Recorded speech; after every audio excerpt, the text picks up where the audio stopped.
ফিরলাম বিরতির পর। 22 জানুয়ারি রাম মন্দিরের উদ্বোধন। রাম মন্দির উদ্বোধনকে কেন্দ্র করে সেজে উঠছে অযোধ্যা। একটু একটু করে সেই জায়গার ছবি যেরকম আমরা তুলে ধরেছি, তারই সঙ্গে অযোধ্যার রাম মন্দির উদ্বোধনকে কেন্দ্র করে ব্যবসা বাণিজ্য থেকে শুরু করে সেই জায়গার দাম, এমনকি পর্যটনের ক্ষেত্রে যে কতটা বৃদ্ধি পেয়েছে এই মুহূর্তে অযোধ্যা, সেই খবর সেই ছবি বহুবার নিউজ ভ্যানগার্ড তুলে ধরেছে শুধুমাত্র আপনাদের সামনে। কিন্তু সেই কার্যত অযোধ্যারই ঠিক পাশেরই আরেকটি শহরের ছবি এই মুহূর্তে দেখছেন একেবারে এক্সক্লুসিভ নিউজ ভ্যানগার্ডের পর্দায়। এটা হলো বারাণসী, প্রধানমন্ত্রীর খোঁজ কেন্দ্র। সেই বারাণসী কেন্দ্রের ছবি আপনাদের সামনে তুলে ধরেছি। অযোধ্যার রাম মন্দিরের পাশাপাশি বারাণসীতেও বর্তমানে যে উন্নয়ন চলছে, তথাপি গোটা উত্তর ভারতে পর্যটনের যে উন্নতি চলছে তা এক প্রকার পরিষ্কার। এবং বারাণসীর যে এক্সক্লুসিভ ছবি দেখানোর পাশাপাশি কতটা সেই জায়গাতে পর্যটনের ক্ষেত্রে প্রভাব পড়েছে সেটাই তুলে ধরবো পরিসংখ্যান অনুযায়ী। যেমনটা জানা যাচ্ছে যে 2 বছরের যদি আমরা দেখি, 2 বছরে কাশী ধামে 13 কোটির অধিক পূর্ণার্থী দর্শন করেছেন, এমনটাই খবর উঠে আসছে কাশী বিশ্বনাথ ধাম থেকে। অন্যদিকে বিশ্বনাথের চরণে মাথা ঠেকিয়েছিলেন প্রায় 13 কোটির অধিক পূর্ণার্থী। একই সঙ্গে কাশী বিশ্বনাথকে করিডোর যে রয়েছে, করিডোর নির্মাণে 900 কোটি টাকা ব্যয় হয়েছে। সেখানে মাত্র 2 বছরে 30,000 কোটি টাকা ইতিমধ্যেই আয় হয়েছে বলে খবর কাশী বিশ্বনাথের যে ধাম রয়েছে বারাণসী সেই সূত্রে। যদিও এক্ষেত্রে মূলত ধার্মিক রীতিনীতি ভাবধারা সবটাই বজায় রয়েছে, আধ্যাত্মিকতার সঙ্গে আধুনিকতার মেলবন্ধন রয়েছে। সবকিছুকে মিলিয়ে কার্যত কাশী বিশ্বনাথের করিডোর এই মুহূর্তে গড়ে উঠেছে। এবং তথাপি যেমনটা বারবার বলার যে গোটা উত্তর ভারত এই মুহূর্তে পর্যটনের ক্ষেত্রে কার্যত দিশা দেখেছে। কিন্তু প্রশ্ন এখানে নয়, প্রশ্ন হচ্ছে আমাদের মতন যে রাজ্যগুলো রয়েছে সেখানেও তো রয়েছে 51 পীঠের এক পীঠ থেকে শুরু করে বিভিন্ন মন্দির, বিভিন্ন রকমের পর্যটনের স্থান। কিন্তু সেই জায়গাতে কবে ফিরবে কপাল প্রান্তিক রাজ্য ত্রিপুরার, প্রশ্ন তুলেছেন রাজ্যের জনগণ। যদিও সেই জায়গাতে দাঁড়িয়ে কাশী বিশ্বনাথ থেকে যে ছবি আপনারা এক্সক্লুসিভ দেখছেন, সেই জায়গাতে সংশ্লিষ্টদের কি বক্তব্য উঠে এসেছে শোনাবো। The population of the city. Now, since last 100 years, it started to outgrow. The place where we are sitting, it was a whole forest area before 100 years.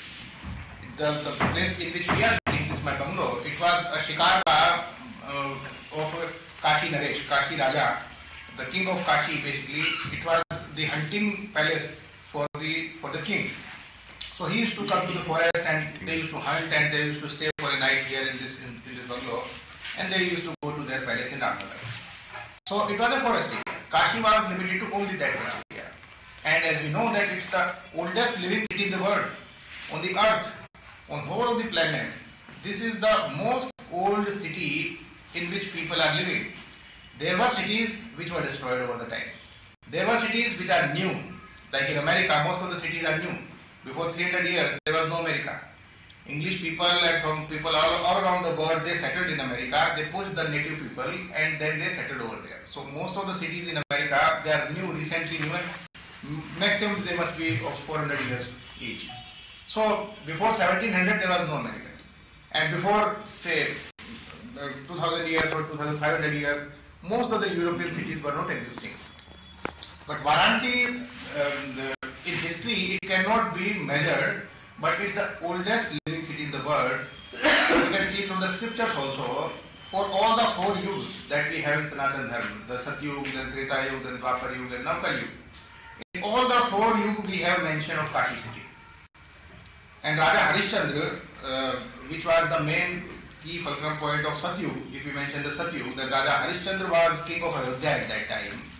And he was serving with a Dome family in Varanasi. He sold himself, his wife, his son, just to pay the debt for his promise. So Raja Harishchandra was serving to the Dome people here in Varanasi, and he was burning the dead bodies in Satyug. And according to the scripture, the age of Satyug must be 4 lakh years ago. But if we assume the scientific temperament and whatever, that it must be within the civilization period. Even if it is in civilization period, it must be 10,000 years old at least. So still from that time there is mention of Kashi. There is this continuity of living. সংশ্লিষ্টের বক্তব্য আপনারা শুনলেন। রাম মন্দির উদ্বোধনের আগেই পূর্ণার্থীদের সংখ্যা বেড়েছে কয়েক গুণ এবং 22 জানুয়ারির পর সেই সংখ্যাটা যে আরো অধিক মাত্রায় বৃদ্ধি পাবে তা বলার অপেক্ষা রাখে না। যদিও সেই জায়গাতে দাঁড়িয়ে আরো একবার জানিয়ে রাখি, বিশ্বনাথ কাশী মন্দিরের যে করিডোর তা নির্মাণে 900 কোটি টাকা খরচ হয়েছিল, কিন্তু মাত্র 2 বছরে 30,000 কোটি টাকা আয় হয়েছে শুধুমাত্র। ভাবতে পারছেন কতটা মাত্রায় সেখানে আয় হয়েছে? তাহলে সেই জায়গা থেকে এবার প্রশ্ন যে কবে কপাল ফিরবে আমাদের রাজ্যের। সরাসরি চলে যাব নিউজ রুমে, আমাদের প্রতিনিধি শতাব্দী দেবনাথ জুড়ে গেছে আমাদের সঙ্গে নিউজ রুম থেকে। শতাব্দী, আমাদের যদি রাজ্যের কথা বলি, আমাদের রাজ্যে পর্যটনের বিকাশের জন্য পর্যটন দপ্তর একের পর এক পদক্ষেপ নিচ্ছে। বিশেষ করে পর্যটনের ক্ষেত্রে ব্র্যান্ড অ্যাম্বাসাডর করা হয়েছে সৌরভ গাঙ্গুলিকে। অন্যদিকে রাজ্যের রয়েছে ঊনকোটি, যেখানে ইউনেস্কো যাকে কার্যত খেতাব দিয়েছে। রাজ্যের রয়েছে তোমার নির্মহল। একই সঙ্গে যদি বলি 51 পীঠের এক পীঠ ত্রিপুরেশ্বরী রয়েছে। সেই জায়গাতে রাজ্যের কপাল কবে ফিরবে, কি বলবে? একদমই। আজকে যে বিষয়টি, অর্থাৎ সেক্ষেত্রে কিন্তু ধর্মীয় পর্যটন, অর্থাৎ সেক্ষেত্রে কাশী বিশ্বনাথ হোক বা অযোধ্যার রাম মন্দির, অর্থাৎ সেক্ষেত্রে বলা যায় যে মোদী সরকারের যে উন্নয়নমূলক প্রকল্প তা কিন্তু লক্ষ্য করা যাচ্ছে। এবং এই জায়গায় দাঁড়িয়ে সেক্ষেত্রে আমি ধর্মীয় প্রতিষ্ঠানের কথাই বলি, ধর্মীয় যে প্রতিষ্ঠানগুলি রয়েছে বা ধর্মীয় যে পর্যটন স্থলগুলি রয়েছে সেক্ষেত্রে কিন্তু একাধিকভাবে উন্নয়নের ছোঁয়া দিতে প্রস্তুত রয়েছে কেন্দ্রীয় সরকার বা মোদী সরকার। এবং সেই ক্ষেত্রে কিন্তু লক্ষ্য করা যাচ্ছে ইদানিং একেবারে আলোড়ন ফেলেছে বিশ্বব্যাপী অযোধ্যার রাম মন্দির। এবং সেক্ষেত্রে যে এই পর্যটন স্থলগুলি হচ্ছে সেই জায়গায় দাঁড়িয়ে লাভটা কার হবে? একটাই কিন্তু উত্তর আসে যে লাভটা হবে বিশেষ করে যারা ব্যবসায়ীরা রয়েছেন। সেক্ষেত্রে যদি ছোট ব্যবসায়ীদের বলি, তাদের ক্ষেত্রে কিন্তু অনেকটাই লাভ হবে। কেননা আজকে যারা মনে করো তুমি ধরো যে সেই জায়গায় যদি আজকে যারা 10 টাকা বিক্রি করছেন প্রতিদিন, সেই জায়গায় আগামী দিনে যে তার অঙ্কটা যে অনেকটাই বেশি দাঁড়াবে তা কিন্তু বলাই বাহুল্য। অর্থাৎ বিশেষ করে সেক্ষেত্রে বলা যায় যে গোটা এই পর্যটন স্থলকে ঘিরে কিন্তু একেবারেই যারা ব্যবসায়ীরা রয়েছেন তাদের ক্ষেত্রে অনেকটাই লাভ হবে। সেই জায়গায় এবার কিন্তু বলা যাচ্ছে উত্তরপ্রদেশ কিন্তু একেবারে ঘুরে দাঁড়াচ্ছে এই পর্যটন স্থলগুলিকে কেন্দ্র করে, বিশেষ করে ধর্মীয় পর্যটন স্থলগুলিকে কেন্দ্র করে। এবং সেই জায়গায় আমি রাজ্যে আসি, রাজ্যে যে পর্যটন বা ধর্মীয় পর্যটনগুলির স্থানগুলি রয়েছে সেই জায়গাতে কিন্তু একেবারে লক্ষ্য করা যাচ্ছে রাজ্য সরকার কিছুটা হলেও পর্যটন স্থলগুলির ক্ষেত্রে উন্নয়নের ছোঁয়া দিতে প্রস্তুত রয়েছে বা চেষ্টা করছে। সেই জায়গায় কিছুটা হলেও আর্থিক তারা খরচ করেছেন, তবে সেক্ষেত্রে কিন্তু পর্যটকদের টানতে কিন্তু একেবারে সেভাবে সফল হচ্ছে না। কেন এই জায়গাতে প্রশ্ন যে কেন সফল হচ্ছে না? যে জায়গাতে সৌরভ গাঙ্গুলির মতন ব্র্যান্ড অ্যাম্বাসাডর করা হয়েছে পশ্চিমবঙ্গের পাশাপাশি, সেই জায়গাতেই ঊনকোটির কথাও যদি আমি তোমাকে বলি, সেই ঊনকোটি কিন্তু একটা তীর্থক্ষেত্র। যে ঊনকোটির কেন তার নাম, কেন তাকে ইউনেস্কো খেতাব দিয়েছে তা অধিকাংশই জানে না। তাহলে কোথায় গাফিলতিটা থাকছে? একদম। দেখো সেই জায়গায় কিন্তু বলা যায়, আমি পশ্চিমবঙ্গের দিকে লক্ষ্য করি, পশ্চিমবঙ্গে কিন্তু দক্ষিণেশ্বর রয়েছেন এবং দক্ষিণেশ্বর কালী মন্দির রয়েছে, এই জায়গায় বারাণসী রয়েছে। এই জায়গায় কিন্তু সম্প্রতি আরেকটি যে বিষয় উঠে আসছে কালীঘাট মন্দির। এবং এই কালী মন্দিরে বা কালীঘাটের মন্দিরে কিন্তু যে মন্দিরের চূড়াটা রয়েছে সেই জায়গায় কিন্তু স্বর্ণ বা সোনায় মোড়ানো হয়েছে এই মন্দিরের চূড়াটাকে। অর্থাৎ সেক্ষেত্রে তুমি বুঝতেই পারছো যারা পর্যটকরা রয়েছে তারা কিন্তু এই বিষয়গুলির দিকে অনেকটাই নজর রাখেন বা অনেকটাই কিন্তু তারা সেই বিষয়টির দিকে আকর্ষণ হয়, কেননা তারা চাক্ষুষ প্রত্যক্ষ করতে চান বিষয়টি। অর্থাৎ তারা সেখানে ছুটে যাচ্ছে। সেই জায়গায় রাজ্যের ক্ষেত্রে কিন্তু এই বিষয়টি লক্ষ্য করা যাচ্ছে না। অর্থাৎ সেক্ষেত্রে রাজ্য সরকার কিছুটা আর্থিক ছোঁয়া লাগালেও কিন্তু সেই জায়গায় তেমন ভাবে পর্যটকদের কিন্তু সেই জায়গায় দেখা যাচ্ছে না বা পর্যটকরা সেভাবে কিন্তু আকর্ষণ হচ্ছে না। তাই যদি ধরে নিই যে পশ্চিমবঙ্গে যেরকম উন্নয়ন চলছে সেই উন্নয়ন দেখার জন্য মানুষ যাচ্ছেন, আকৃষ্ট হচ্ছেন, সেই জায়গাতে আমাদের মাতাবাড়িতেও তো চলছে প্রসাদ প্রকল্পের কাজ। সেই জায়গাতে কেন মানুষ আকৃষ্ট হবেন না? মাতাবাড়িকেও তো যে সমস্ত 51 পীঠ রয়েছে সেগুলো স্থাপনের কাজ ইতিমধ্যেই শুরু হয়ে গেছে। তাহলে তারপরেও কেন এতটা বিরূপ প্রভাব? দেখো সেই জায়গায় বলতে গেলে বলা যায় যে মাতাবাড়ির যে প্রকল্পটি চলছে সেই জায়গায় কিন্তু সেভাবে এখনো পর্যন্ত পুরোপুরিভাবে প্রস্তুত হয়নি বা সেই জায়গায় কিছুটা হলেও ঘাটতি রয়েছে। আর এই ঘাটতির কারণেই কিন্তু আজ পর্যটকরা সেভাবে ছুটে যাচ্ছেন না। অর্থাৎ সেক্ষেত্রে কিন্তু একেবারেই বলা চলে যে পর্যটকরা সেইভাবে বেশি আকর্ষণ হচ্ছে না। এই জায়গায় তুমি যদি ধরো কসবা কালী মন্দির, এই কসবা কালী মন্দিরে কিন্তু এখনো সেইভাবে উন্নয়নের ছোঁয়া কিন্তু দেখা যাচ্ছে না। কেননা একই তিমিরে কিন্তু যে মন্দিরটি রয়েছে বা যে জায়গায় মন্দিরটি রয়েছে সেই জায়গাতেই কিন্তু রয়েছে বা এমনই কিন্তু লক্ষ্য করা যাচ্ছে। অর্থাৎ সেক্ষেত্রে কিন্তু যারা পর্যটকরা রয়েছেন রাজ্যের পর্যটকরা কিছুদিন বাদে বাদে গেলেও কিন্তু সে জায়গায় তেমন ভাবে কিন্তু তাদেরকে যাওয়াটা দেখা যাচ্ছে না। তাই কিন্তু তারা একটা অনেকটা পিছিয়ে যাচ্ছেন। অর্থাৎ সেক্ষেত্রে তারা কিন্তু অন্য রাজ্যে যাচ্ছেন ঘুরে দেখার জন্য। অর্থাৎ সেক্ষেত্রে যদি রাজ্যের উন্নয়ন করা যায় বা রাজ্যের পর্যটনগুলিকে যদি উন্নয়ন করতে হয় তাহলে কিন্তু রাজ্য সরকারের আর্থিক দিকটা অনেকটাই দেখতে হবে। অর্থাৎ আর্থিকভাবে তাদেরকে কিন্তু আরো খরচ করতে হবে। তবে এই বিষয়টি নিয়ে আজকে আমরা কথা বলেছিলাম। সেক্ষেত্রে কিন্তু বিরোধী যে বাম নেতারা রয়েছেন তারা কিন্তু বিষয়টিকে একেবারেই স্বীকার করেছে। অর্থাৎ সেক্ষেত্রে এই যে শাসক দল বিজেপি রয়েছে, শাসক দল বিজেপির আমলে যে একেবারে পর্যটন স্থলগুলি গড়ে উঠেছে বা এই যে প্রচেষ্টা চলছে বা প্রকল্প চলছে আগামী দিনের জন্য, সেক্ষেত্রে কিন্তু তারা এক প্রকার স্বীকার করে নিয়েছেন আজ। অর্থাৎ বাম নেতারা কিন্তু প্রত্যক্ষ বা পরোক্ষভাবে বিষয়টি কিন্তু স্বীকার করে নিয়েছেন। সুপ্রীতি। একদম, এবং সেই জায়গাতে তুমি বলছো যে পর্যটন কেন্দ্রগুলিকে সাজিয়ে তোলার ক্ষেত্রে কিছুটা গাফিলতি রয়েছে দপ্তরের। সেই জায়গায় 2023-এর কথাও যদি বলি, G20 ছিল, সেই G20-তে আমাদের ভারতবর্ষে যদি দুটো প্রাসাদ থাকে, ফ্লোটিং প্রাসাদ, তার মধ্যে নীরমহল অন্যতম। সেই নীরমহলকে কিন্তু যথেষ্ট পরিমাণে সাজানো হয়েছে, যথেষ্ট পরিমাণে তার পেছনে খরচ করা হয়েছে।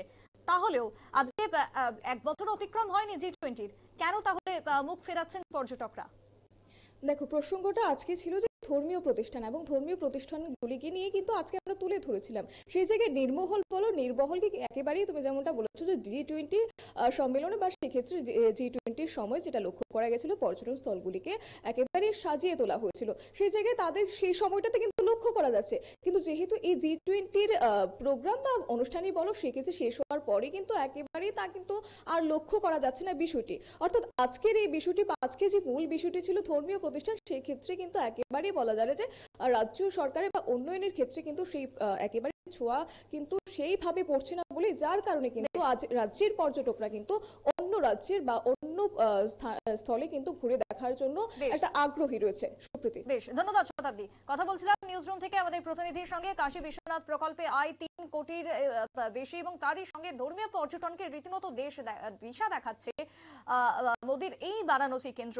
তারই সঙ্গে কপাল কবে ফিরবে রাজ্যের মাতাবাড়িকে কবে ঢল নামবে মানুষের, সেই প্রশ্নই এবার উঠে এসেছে। যদি এই প্রসঙ্গে নিউজ ভ্যানগার্ড কথা বলে রাজ্যের শাসক বিরোধী দলের সঙ্গে, কি বক্তব্য উঠে এসেছে একের পর এক নেতৃত্বদের শুনবো। তবে প্রথমেই শোনাবো এই ক্ষেত্রে সিপিএম এর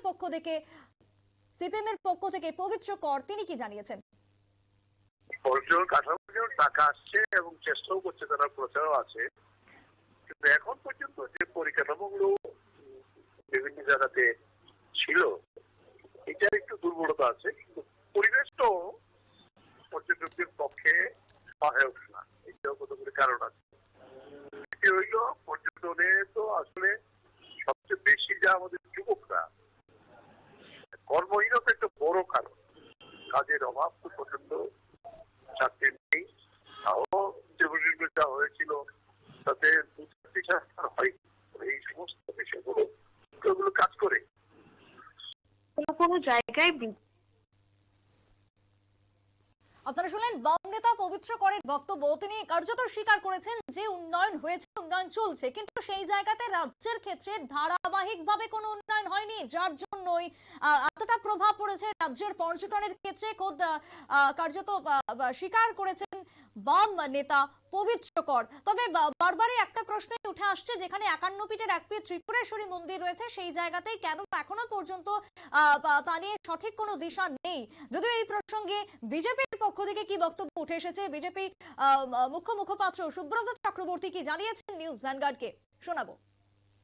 পর্যটকদের ভিড় বাড়ছে না, এটা বোধহয় ঠিক নয়। কারণ পরিসংখ্যান বলছে বিগত বছরগুলি থেকে যত দিন যাচ্ছে তত প্রতি বছর পর্যটকের সংখ্যা যেমন বাড়ছে, তেমনি আগে পর্যটকটা যেখানে ম্যাক্সিমাম ছিল শুধু ভারতবর্ষের বিভিন্ন রাজ্য কিংবা নর্থ ইস্ট, কিন্তু এখন এটা ভারতবর্ষের একেবারে সাউদার্ন থেকে শুরু করে নর্দার্ন বা ওয়েস্টার্ন রিজিয়ন থেকে শুরু করে বিদেশি পর্যটকের সংখ্যা প্রচুর পরিমাণে বাড়ছে। সেই তথ্যগুলি সমস্ত কিছু আমাদের ট্যুরিজম ডিপার্টমেন্টে রয়েছে, কি পরিমাণ বাড়ছে। এবং তার মূল কারণ হচ্ছে 2018 সালে ভারতীয় জনতা পার্টির সরকার ত্রিপুরা রাজ্যে প্রতিষ্ঠিত হওয়ার পর থেকে যতগুলি পর্যটন কেন্দ্র অলরেডি এক্সপ্লোর ছিল সেগুলিকে আপগ্রেড করা, টুরিস্ট ফ্রেন্ডলি করা, টুরিস্টের জন্য কমফোর্টেবল করা, রাস্তাঘাটের উন্নয়ন থেকে শুরু করে সমস্ত দিক থেকে হোটেল করা, লঘাট করা, কিংবা ছবি মোড়াতে সাজিয়ে তোলা, কিংবা অত্যাধুনিক বোট চালু করা মন্দির ঘাট থেকে শুরু করে সেইগুলি যেমন হয়েছে, তেমনি প্রসাদ প্রকল্পে মাতাবাড়ি যেটা হচ্ছে 51 পীঠের রেপ্লিকা, সেটা ভারতবর্ষের মধ্যে একটা অনন্য জায়গা নিতে শুরু করেছে অলরেডি।